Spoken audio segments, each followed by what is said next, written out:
वंशीविभूषितकरान्नवनीरदाभात् पीताम्बरादरुणबिम्बफलाधरोष्ठात् पूर्णेन्दुसुन्दरमुखादरविन्दनेत्रात् कृष्णात् परं किमपि तत्त्वमहं न जाने।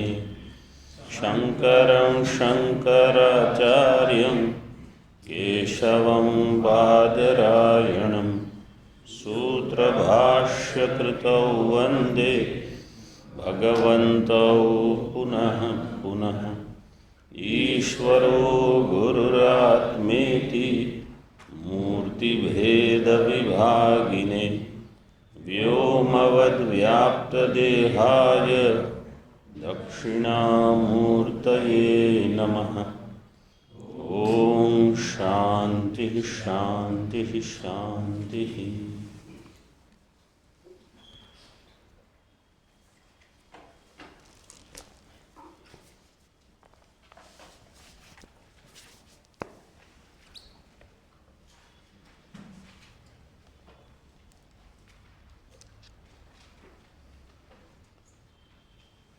द्वादश अध्याय के द्वितीय श्लोक में भाष्य चल रहा था। तृतीय पंक्ति देखिए। सतत युक्ताः संत उपासते श्रद्धया परया प्रकृष्टयोपेतास्ते मे मम मता अभिप्रेता युक्ततमा इति। ते में युक्ततमा मता, इसका अर्थ बता रहे हैं। तो सतत युक्ता है, सतत युक्त होने चाहिए। परया श्रद्धया उपासते, अत्यधिक श्रद्धा हो। इनको मे मम मता अभिप्रेता युक्ततमा, मैं इनको युक्ततम इस प्रकार से समझता हूँ। टीका में देखिए, उक्तोपासकानां युक्ततमत्वं व्यनक्ति। इन उपासकों में युक्ततमत्व कैसे है? तो कहते हैं नैरंतर्येण ही ते मच्चित्ततया अहोरात्रम अतिवाहयन्ति अतो युक्तम तान् प्रति युक्ततमा इति वक्तुम्। नैरंतर्येण, भगवान भाष्यकार कहते हैं निरंतर ही ये मच्चित्त हैं। मच्चित्ततया अहोरात्रम अतिवाहयन्ति। अहोरात्रम, रात्रि शब्द स्त्रीलिंग है। अहोरात्रम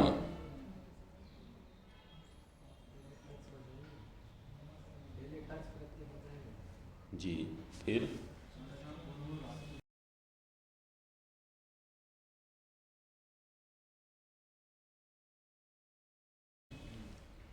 संख्या पूर्व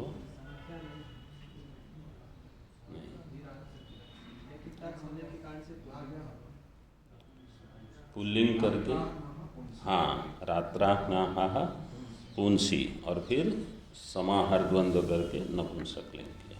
टीका में देखिए, अहनि, हाँ, आगे पाठ क्या है? अहनि के आगे क्या है? अग्नि, हाँ, अहनि च, अग्नि, हाँ, ऐसे ही है। लेकिन आगे क्या है? न है, न नहीं, च चाहिए। अग्नि च रात्रौ च।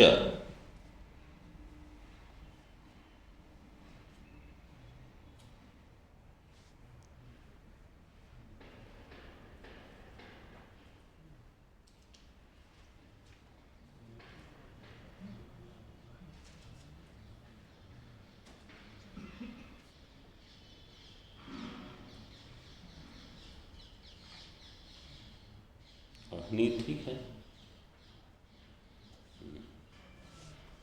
अग्नि च रात्रौ च अतिमात्रम।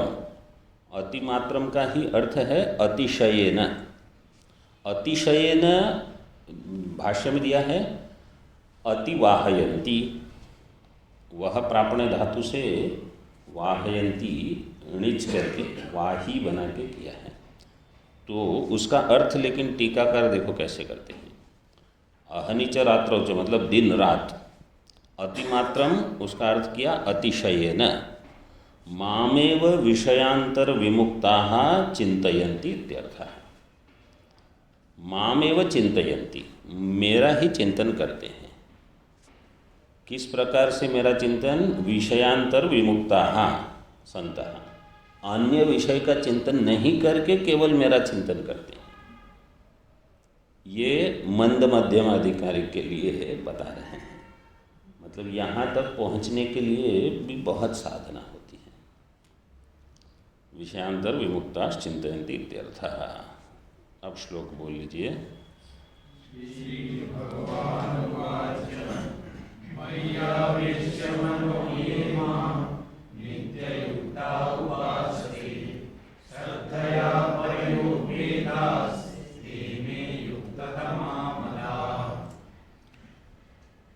टीका में वक्ष्यामस्तद उपरिष्टात् इति उक्तम प्रश्नपूर्वकम प्रकटयति।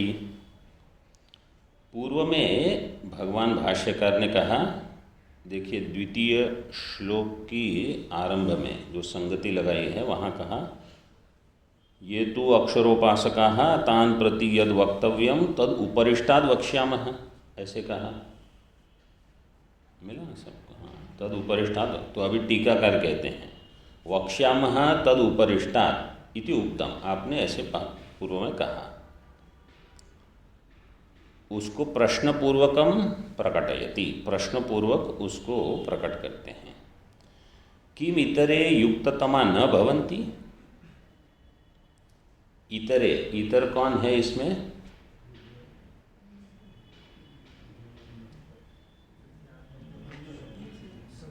दो थे। इतर में कौन आएगा? हाँ, निर्गुण वाले।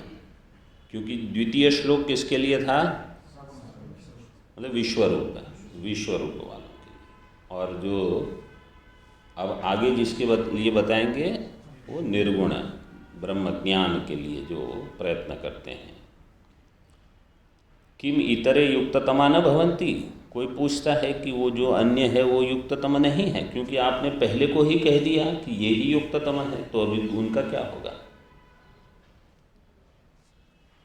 न किंतु तान प्रति यद वक्तव्यम तच्छृणु। नहीं, ऐसा नहीं है, लेकिन उनके लिए जो हम कहना चाहते हैं अब आप वो सुन लीजिए। भगवान बढ़िया है। ये त्वक्षरमनिर्देश्य मव्यक्तं पर्युपासते सर्वत्र गमचिन्त्यं च।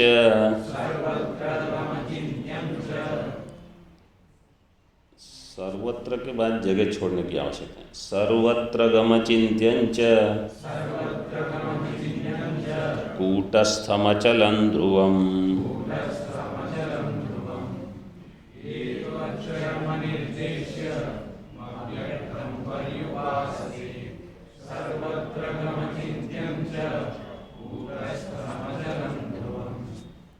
इसका अन्वय अगले श्लोक के साथ है, तो अगला भी पाठ कर लेंगे। सन्नियम्येन्द्रियग्रामं सर्वत्र समबुद्धयः ते प्राप्नुवन्ति मामेव सर्वभूतहिते रताः।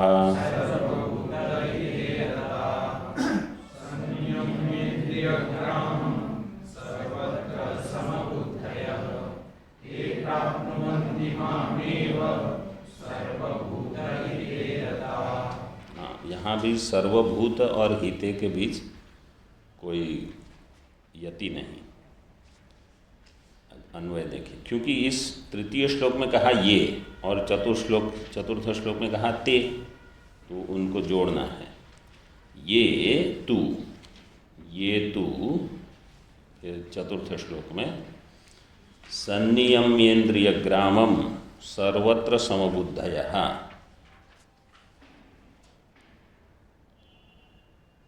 फिर तृतीय श्लोक में अक्षरम अनिर्देश्यम अव्यक्तम सर्वत्रगम अचिंत्यम चकूटस्थम अचलम ध्रुवम पर्युपासते।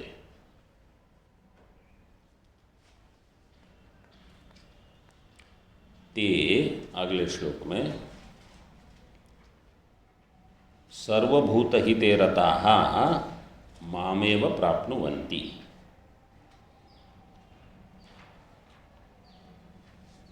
तो ये जो ऐसे हैं, कैसे, ये तू पूर्व श्लोक में जो किया था बताए थे उनसे भेद विशेष बताने के लिए कहा। ये तू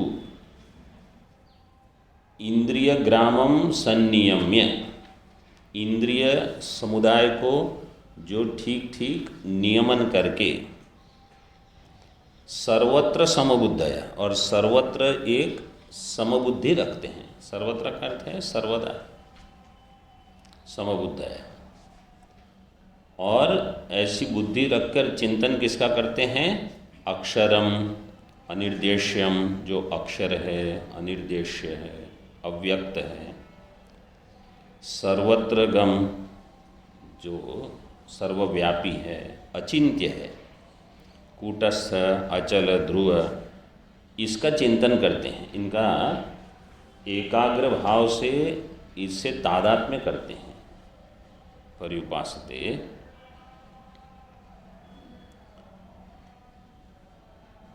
ते सर्वभूत हिते रतः, ऐसे जो सर्वभूतों के हित में रत हैं,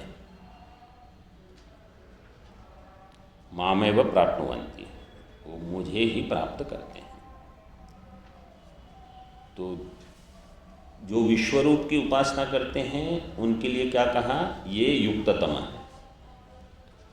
और जो निर्गुण ब्रह्म की उपासना करते हैं वो मुझे ही प्राप्त करते हैं। मुझे कैसे प्राप्त करेंगे? वो मैं ही हूँ। ज्ञानी तु आत्मैव में मतम, ज्ञानी मुझसे भिन्न नहीं है। इसलिए जहाँ युक्ततमः ये प्रश्न हुआ था तो इनको वहाँ नहीं लिया, क्योंकि ये तो मैं ही हूँ। इसमें महाराज जी दृष्टांत ऐसे देते हैं कि जैसे समझो कोई आचार्य है, तो आप उनको ये मतलब जिस समय वो पढ़ा रहे हैं तो उस समय आप क्या कहोगे? ये श्रेष्ठ छात्र है कि मध्यम श्रेणी का छात्र है कि कनिष्ठ श्रेणी का छात्र है? क्या कहोगे? वो छात्र ही नहीं है, तो इसलिए छात्रों की गणना में फिर वो नहीं आएंगे। इसलिए जहाँ प्रश्न हुआ कि युक्ततम कौन है, तो उनको भगवान ने लिया ही नहीं, क्योंकि अब उनकी इन अन्यों के साथ गणना नहीं हो रही है। इस प्रकार से भगवान ने उत्तर दिया है। तो जो विश्वरूप की उपासना करते हैं वो अन्य सभियों की अपेक्षा से बहुत श्रेष्ठ हैं, और जो ज्ञानी है वो तो मैं ही हूँ, ऐसे मतलब वो मुझे ही प्राप्त करेंगे। अब इसका भाष्य देखिए। ये सर्वभूत हिते रताः, इसका अर्थ देखेंगे विस्तार करके। इसका एक अलग से भी पाठ है। इसका सर्वभूतों का हित क्या होता है? जो सभी का हितकारी हो वो क्या होगा?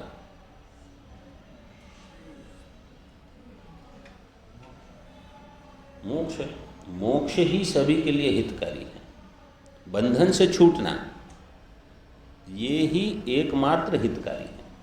तो सर्वभूत हिते रतः मतलब ऐसे नहीं कि कोई अगर भोजन देता है, कोई कपड़े देता है, ये भी सर्वभूत हिते रतः मान सकते हैं गौण अर्थ में, लेकिन मुख्य अर्थ में तो जो ज्ञान देगा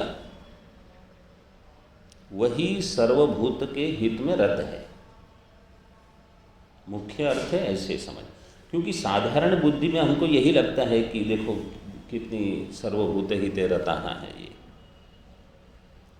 तो मुख्य अर्थ में यही घटेगा। क्योंकि कभी किसी को भोजन चाहिए, कभी कितना भोजन खाएंगे वो, और भोजन खा खा के भी बंधन से निवृत्ति तो नहीं होगी। तो एक जन्म में समझो भोजन पर्याप्त हो गया, फिर अगले जन्म में फिर से चक्र। तो वास्तव में सबका जो परम हित है, परम हित ज्ञान से ही होगा और मोक्ष उसकी प्राप्ति है। तो जो ज्ञान देता है वो परम हितकारी है।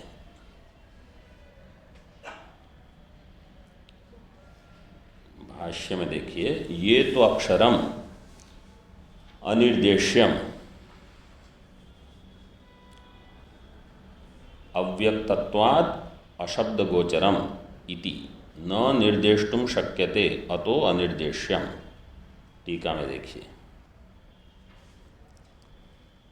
पूर्वेभ्यः फलतो विशेषार्थस्तु शब्दः, ये तू दिया है श्लोक में, जो भाष्य में भी दिया है ये तू अक्षरम।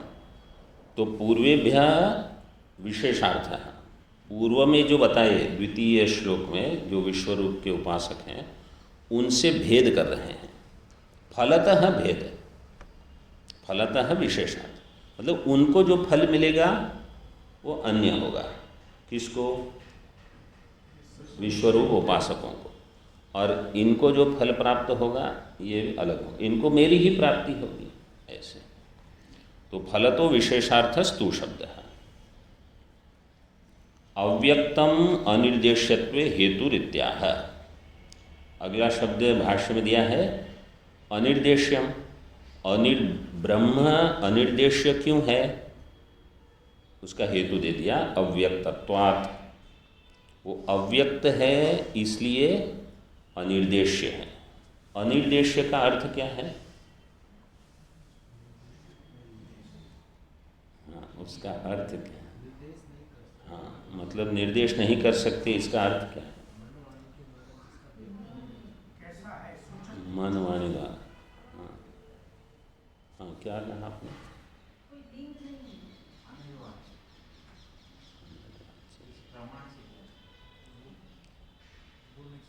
वो प्रमाण वाला आएगा अगली पंक्ति में। शब्द प्रवृत्ति निमित्त जहाँ नहीं है इसलिए निर्देश नहीं हो रहा। मनवाणी का विषय क्यों नहीं बनेगा? वो सही है आपने जो कहा, मनवाणी का विषय नहीं बनेगा। क्यों नहीं बनेगा? शब्द प्रवृत्ति के निमित्त नहीं। शब्द प्रवृत्ति के निमित्त कितने हैं? 5। कौन से? ये सभी को ज्ञात है। जाति, गुण, क्रिया, संबंध, रूढ़ी। ये अभी मांडुक्य में ये विषय आएगा, स्वामी जी पूछेंगे, पहले से ही याद कर लो। ये 5 आएंगे। जाति विस्तार नहीं करेंगे, केवल इतना। तो अनिर्देश्य का जिसमें ये 5 नहीं है उसका निर्देश कैसे करें? ये इसलिए अनिर्देश्य। अव्यक्तत्वात्, अभी उसकी अभिव्यक्ति नहीं है।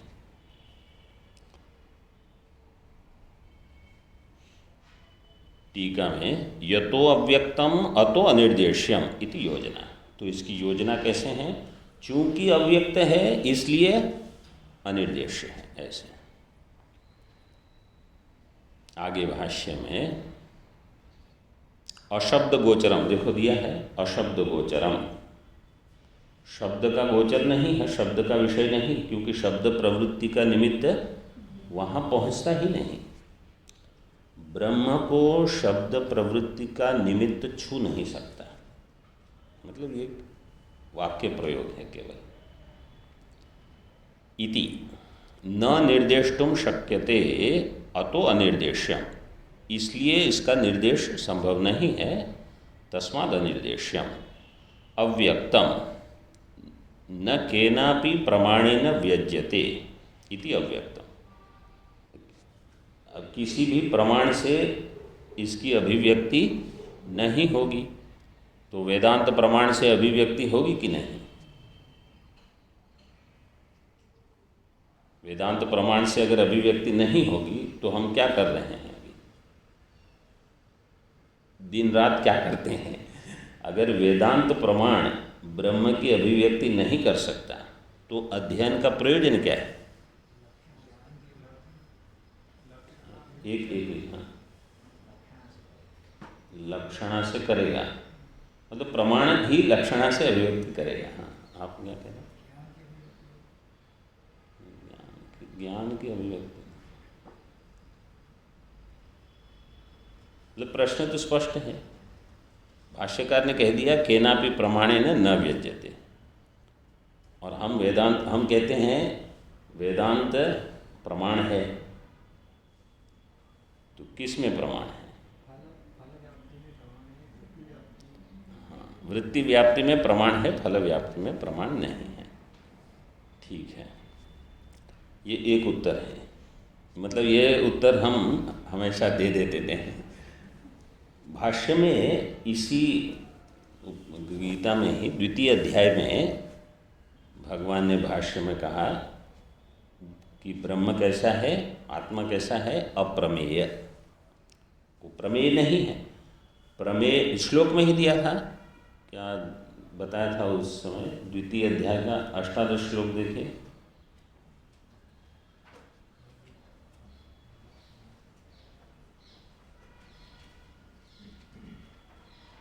मतलब 16 श्लोक के बाद क्रम से हो सकता है, अगर याद करेंगे।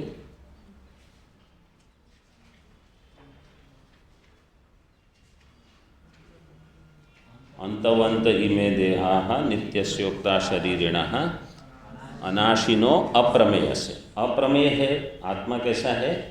अप्रमेय। अप्रमेय का अर्थ ही है प्रमाण का जो विषय न बने, उसी को अप्रमेय कहा जाएगा। वहाँ भाष्य में भगवान ने क्या दिया है? अप्रमेय का अर्थ है कि जो अविद्या की निवृत्ति के लिए हम प्रमाण प्रयोग करते हैं। ब्रह्म की अभिव्यक्ति के लिए प्रमाण का प्रयोग नहीं है। ब्रह्म विषय का अविद्या की निवृत्ति के लिए प्रमाण का प्रयोग है, क्योंकि ब्रह्म तो स्वयं प्रकाश है। उसी को जो हम कहते हैं वृत्ति व्याप्ति के लिए है लेकिन फल व्याप्ति वहाँ नहीं है, उसका ये अर्थ है। ब्रह्म विषय का अविद्या की निवृत्ति कैसे होगी? वेदांत अध्ययन से। ब्रह्म को प्रकाशन करने के लिए वेदांत नहीं आया है।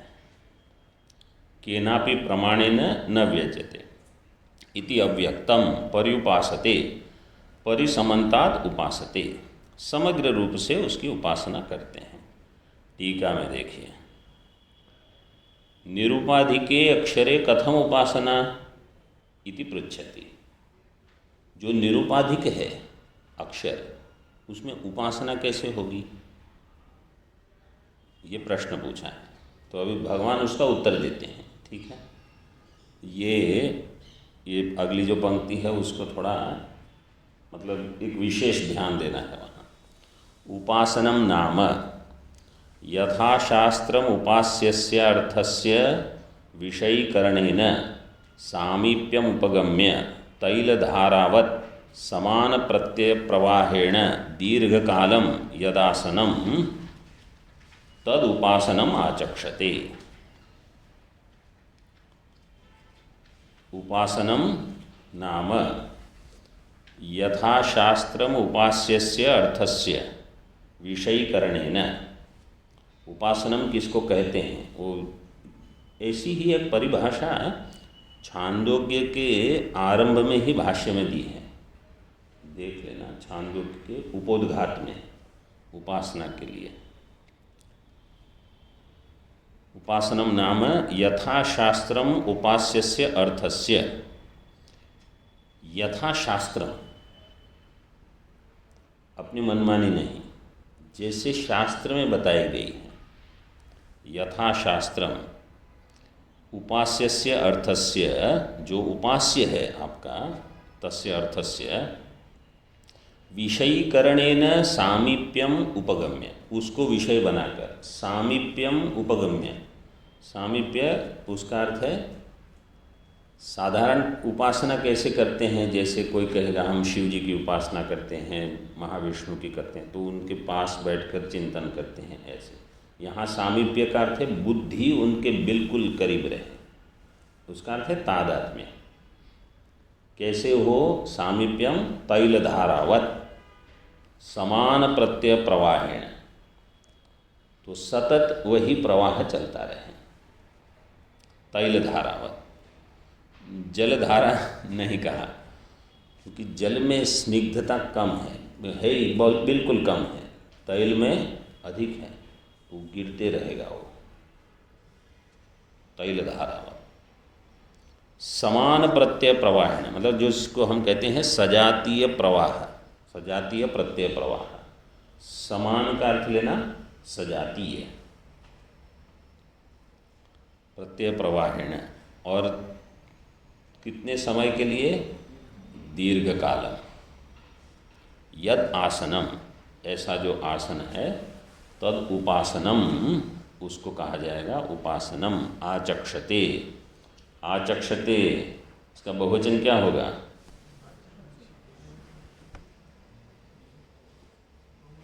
हाँ, यही बहुवचन है। इसका एक वचन क्या होगा?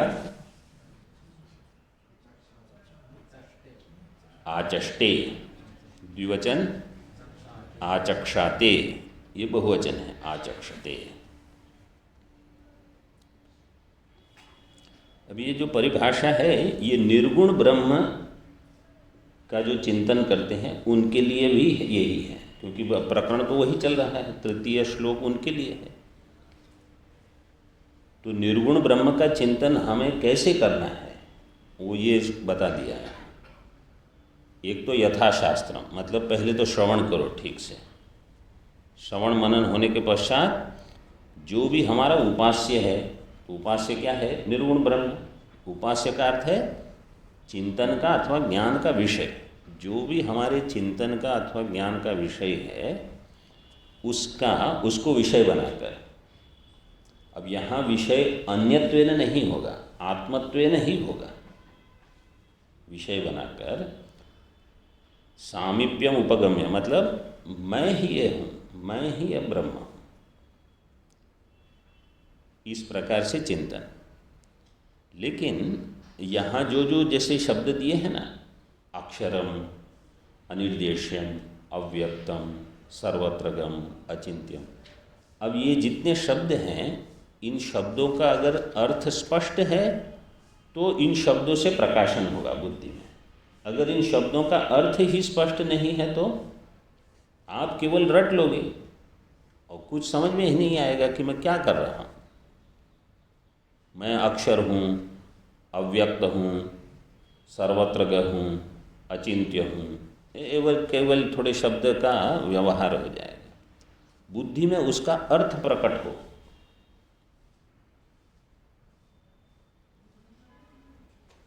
तो जितना ब्रह्म का स्पष्ट ज्ञान होगा उतना हमारा ब्रह्म विषयक ज्ञान स्पष्ट हो जाएगा। इसलिए इतना अध्ययन पर इतना जोर क्यों दिया जाता है? इसीलिए। और चिंतन कैसे होगा? जैसे समझो हमने कोई उपनिषद पढ़ा, उपनिषद में बताया गया ब्रह्म जगत का कारण है। अब आपको इस ज्ञान को लेकर चिंतन करना है कि मैं ब्रह्म हूँ, तो चिंतन कैसे होगा?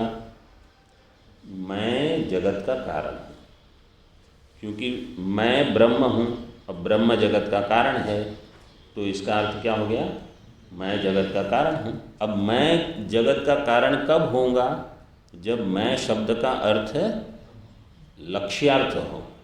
मैं का जो लक्ष्यार्थ है चैतन्य, चैतन्यत्वेन मैं जगत का कारण हुआ, व्यक्तित्वेन तो हो नहीं सकता। तो जब हम मैं शब्द का प्रयोग करते हैं वहाँ, और चैतन्य बुद्धि में स्फुरित नहीं हो रहा है, तो इसका अर्थ है कि अभी भी त्वम पद शोधन ही नहीं हुआ। ये ठीक से समझ में आया? इसको फिर से बताते हैं। जब हम कहते हैं कि ब्रह्म जगत का कारण है और ब्रह्म मैं हूँ, क्योंकि अहम ब्रह्मास्मि हमने सुन लिया, समझ भी लिया, तो अब करना क्या है कि अब मैं जगत का कारण हो गया, क्योंकि मैं अगर ब्रह्म है और ब्रह्म जगत का कारण है तो मैं जगत का कारण हो गया। तो मैं जगत का कारण तब सिद्ध होगा जब मैं शब्द से अहम पद का लक्ष्यार्थ बुद्धि में प्रकट हो। तो अगर बुद्धि में लक्ष्यार्थ नहीं आ रहा, ये पंचकोश विशिष्ट एक प्रतिमा ही बुद्धि में आती है, तो इसका अर्थ है कि अभी आपका त्वम पदार्थ शोधन नहीं हो रहा है। आप कहते हो मैं, और ध्यान जा रहा है वाच्यार्थ में, देह में, मन में, कहीं अन्य कोश में। तो ये स्पष्ट हो तभी अहम ब्रह्मास्मि ये चिंतन वास्तव में ठीक हुआ। नहीं तो उपासना चल रही है, नहीं तो फिर ये निर्गुण ब्रह्म का ज्ञान नहीं हो रहा।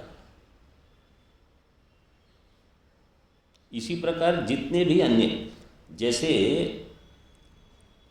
ईशावास्य में समझो हमने पढ़ लिया कि आत्मा कैसा है, तो सपर्यगात शुक्रम अकायम अव्रणम अस्नाविरम शुद्धम अपापविद्धम, तो शरीर त्रय से विलक्षण है वो,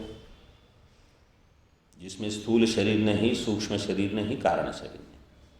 और जब हम अपना चिंतन करते हैं तो स्थूल सूक्ष्म कारण तीनों शरीर आते हैं। तो जब हमारे चिंतन में ऐसा हो जाए कि मैं जब अपना चिंतन करूं और शरीर त्रय बुद्धि में प्रकट न हो, मैं शरीर त्रय विलक्षण हूँ, जिसको हम कहते हैं बाधित वृत्तियाँ हो। बाधित वृत्ति से हो, इसका अर्थ क्या है कि ये जो तीन शरीर है मुझ में केवल भास रहे हैं, है नहीं। जैसे आकाश की नीलिमा भासती है नहीं, अथवा मरुमरीचिका में जल भासता है, वहाँ है नहीं कुछ, वास्तविक नहीं है। ऐसी बुद्धि शरीर के प्रति जब होनी आरंभ हो जाए तो समझ लो हम ठीक ठीक दिशा में जा रहे हैं।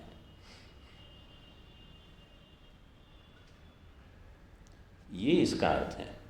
तो ऐसे चिंतन करने को कह रहे हैं भगवान भाष्यकार।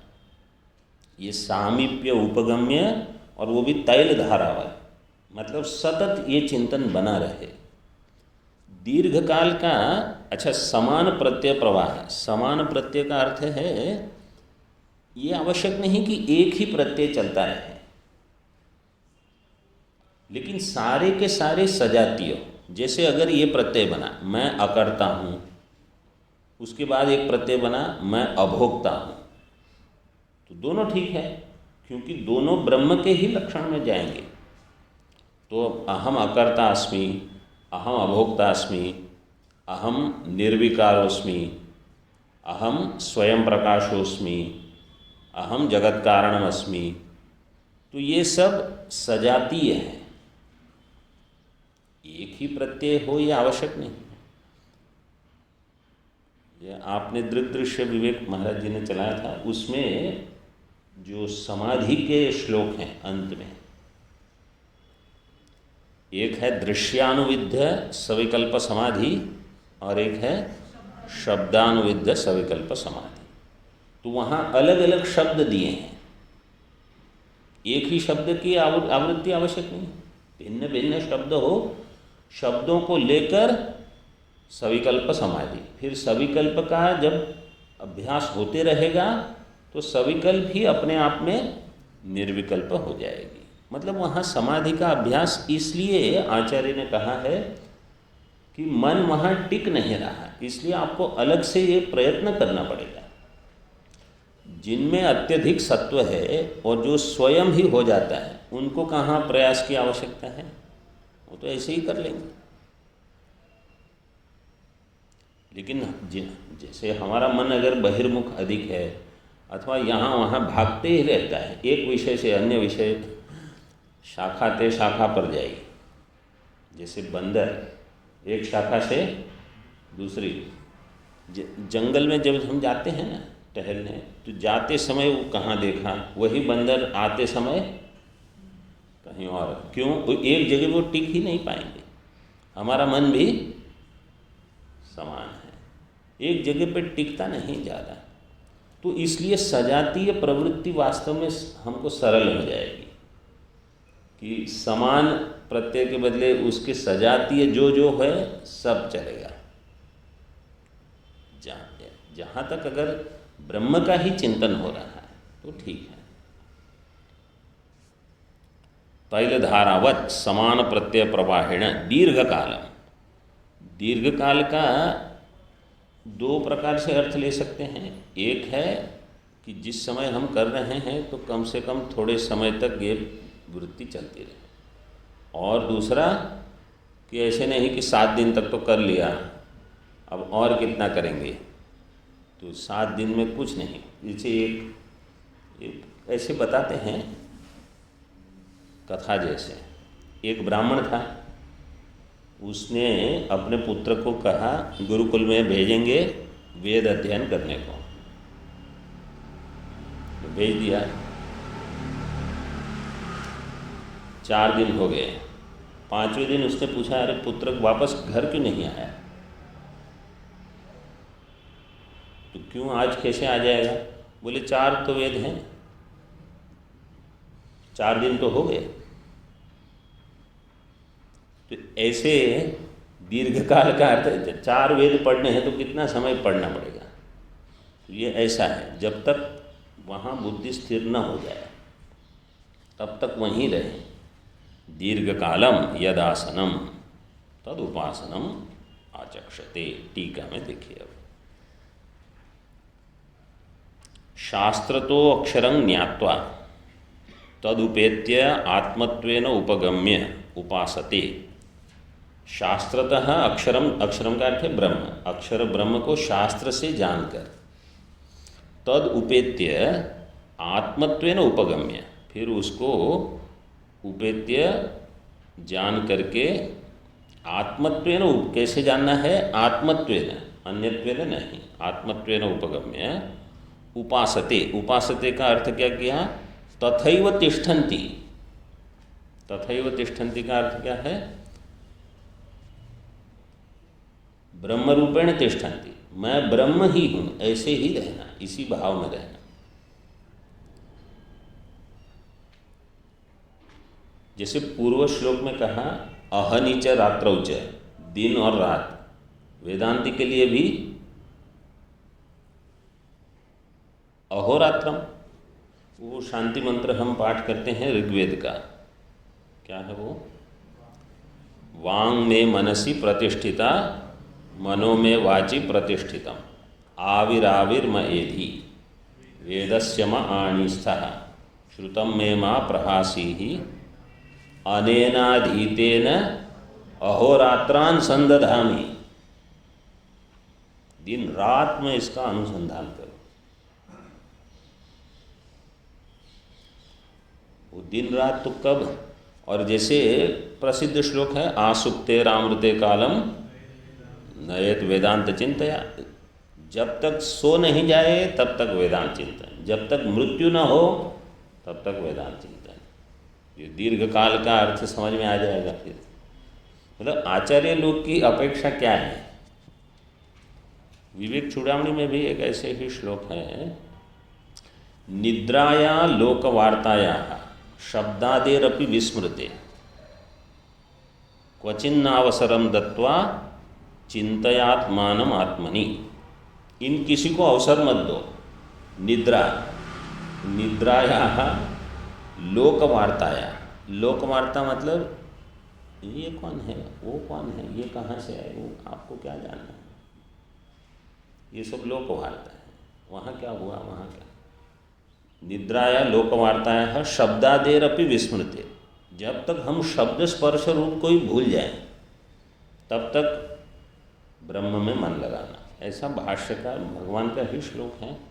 मतलब वो कहते हैं कि आप अन्य यहाँ वहाँ कुछ ध्यान मत दो, जितना हो सके उतना यहाँ लगे रहो, बहुत लाभ होगा, होता ही है।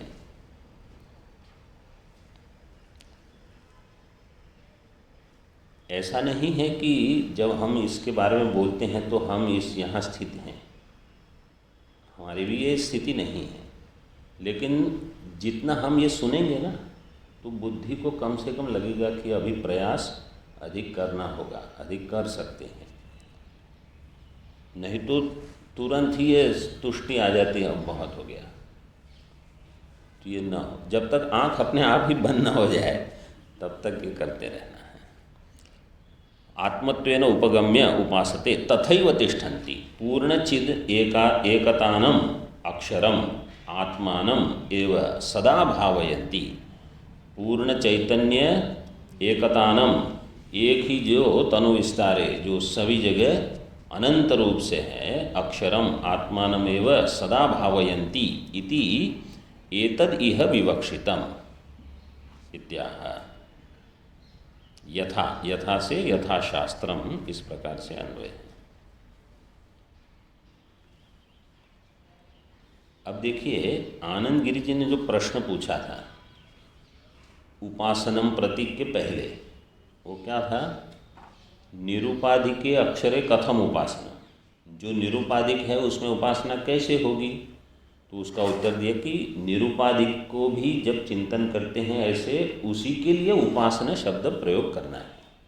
मतलब उपासना से साधारणतः हम क्या सोचते हैं, उपासना मतलब कोई सगुण का है, जैसे कर्म उपासना दोनों अविद्यक हो जाएंगे और ज्ञान जो है वो विद्या, ऐसे जो विभाग करते हैं, यहाँ उसका ऐसे विभाग करने की आवश्यकता नहीं है। यहाँ उपासनम से ब्रह्म का, निर्गुण ब्रह्म का चिंतन हो सकता है, ये बता दिया।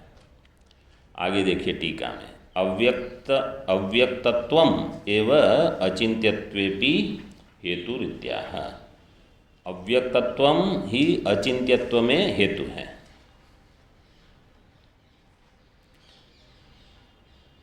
अच्छा, और एक भाष्य की पंक्ति है पहले, अक्षरस्य विशेषणम आह, इस अक्षर का विशेषण बताते हैं, सर्वत्रगम व्योमवद व्यापी, जैसे आकाश व्यापक है इसी प्रकार व्योमवद व्यापी।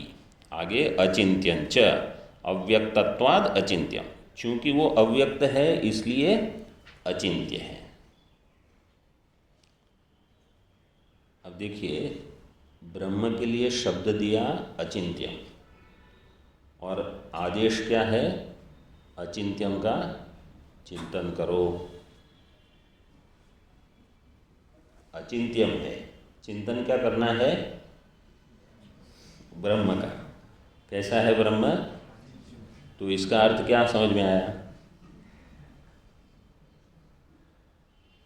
इसका अर्थ ये है कि उस ब्रह्म का अचिंत्यत्वेन चिंतन करना है, कि इसका विषयत्वेन अगर मैं चिंतन करूँगा तो ठीक नहीं होगा। ये विषयत्वेन इसका चिंतन नहीं कर सकते, आत्मत्वेन ही। और उस समय बुद्धि में कहीं कोई और एक आकृति प्रकट हो गई तो इसका निषेध कर दो कि ये वो नहीं है। नेदम यदिदम उपासते, केनोपनिषद में जैसे कहा कि जो अन्यत्वेन है वो ब्रह्म नहीं है।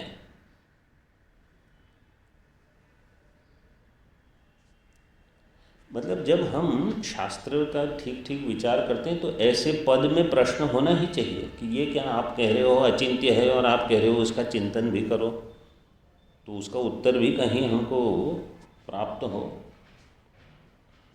यद ही करणगोचरम तन मनसापि चिंत्यम तद विपरीतत्वाद अचिंत्यम, जो करणगोचर होगा वो मन से भी उसका चिंतन कर सकते हैं, लेकिन यह ब्रह्म कैसा है? मन से भी गोचर नहीं है, इंद्रियों से तो नहीं ही है।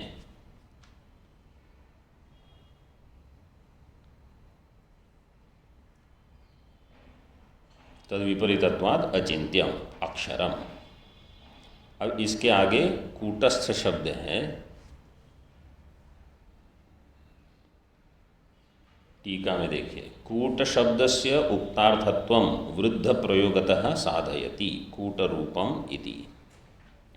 कूटस्थ शब्द है, उसका अर्थ बताते हैं भाष्य में देखिए। कूटस्थम दृश्यमान गुणम अंतर्दोषम, ऐसे दो पद हैं वहाँ, मतलब दो भिन्न शब्द हो जाएंगे।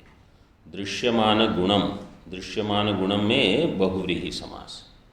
दृश्यमानो गुणो यस्य तत् दृश्यमान गुणम, मतलब जिसमें गुण दिख रहे हैं, लेकिन साथ ही साथ अंतर्दोषम, अंतर दोषो यस्य तत् अंतर्दोषम, जिसके अंदर दोष हैं लेकिन बाहर क्या दिख रहा है, गुण, उसको क्या कहा जाएगा, कूट।